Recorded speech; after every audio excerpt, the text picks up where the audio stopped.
বদরের ময়দানে এই পাশে কোরাইশ, এই পাশে মুসলমানেরা। বিশ্বনবী জালাময়ী ভাষণ দিলেন, তোমরা দেখতে পাচ্ছ এটা বদরের ময়দান না, এটা আল্লাহর জান্নাত, ওই জান্নাতের দিকে ছোট।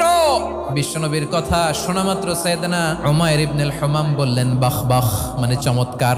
বিশ্বনবী বললেন মা ইয়াহমিলুকা আলা কওলিকা বাখ বাখ ইয়া উমাইর, আমার এই কথা শুনে তুমি কেন বললা বাখ বাখ?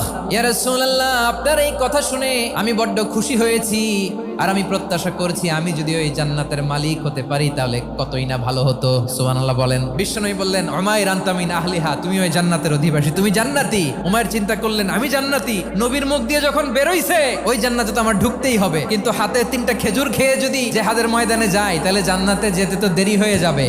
এই চিন্তা আসা মাত্রই খেজুর 3টাকে তিনি ছুঁড়ে মারলেন, তলোয়ার বের করে আল্লাহু আকবার বলে বদরের ময়দানে ঝাঁপিয়ে পড়লেন। আল্লাহর শত্রুদেরকে কচুকাটা করে এক পর্যায়ে শাহাদাতের সুধা পেয়ে নিজেও জান্নাতি হয়ে গেলেন। পড়েন সুবহানাল্লাহ।